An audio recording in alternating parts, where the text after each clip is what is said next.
ये क्या स्कूल से आते ही टीवी के सामने?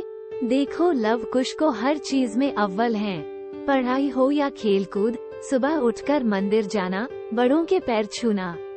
तुम्हारी माँ ने तो तुम्हें संस्कार ही नहीं दिए, जब देखो टीवी या मोबाइल।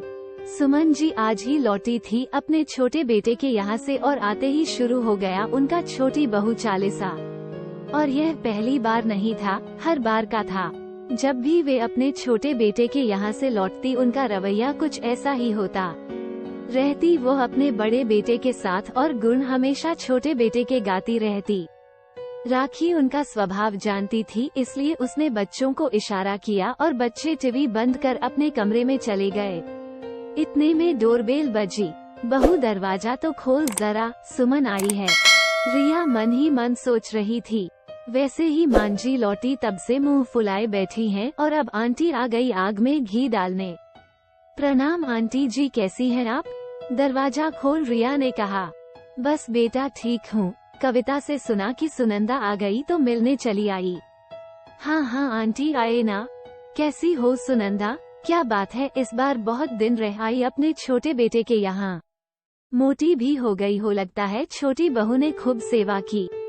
हाँ हाँ बहू तो आने भी नहीं देना चाहती थी और बच्चे तो दादी दादी करते थकते ही नहीं थे। दिनेश भी गले लगकर रो रहा था। माँ थोड़े दिन और रुक जाओ, छोटी बहू की भी आंखें भर आई। पर तू तो जानती है ना इन्हें जो यहाँ अकेला छोड़ गई थी। रिया पलटकर जवाब देना नहीं चाहती थी, इसलिए वो चुप थी। पूरे परिवार के होते हुए भी पापा जी अकेले।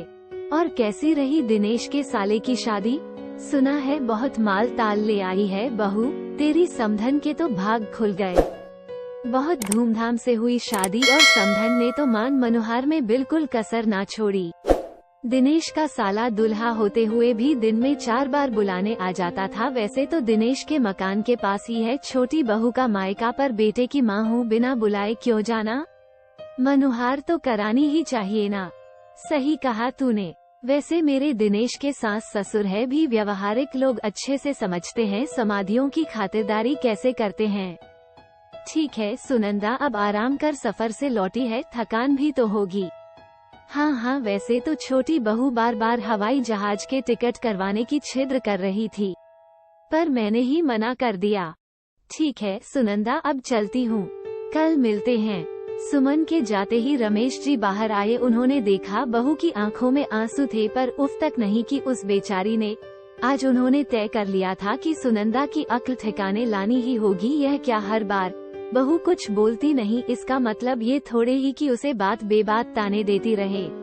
क्या बात है सुनंदा आई तब से बहुत खुश हो, छोटी बहू चालीसा गाते जा रही हो, लगता है बहुत ने खूब सेवा की। हाँ हाँ क्यों नहीं, जो सच है वही तो बता रही हूँ, उसमें गलत क्या है? आप भी तो अपनी बड़ी बहू की बड़ाई करते नहीं थकते। वो तो मुझे करने की जरूरत ही नहीं, लोगों को भी दिखता है।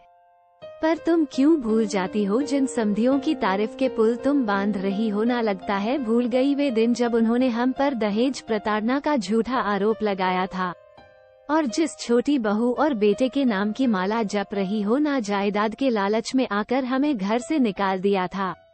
ये तो सुरेश था जिसे हमने बिना कुछ दिए घर से निकाल दिया था, फिर भी माँ बाप की सेवा को अपना फर्ज समझ हमें यहाँ ले आया। सुनंदा दूर से डूंगर सदा ही सुहावने लगते हैं।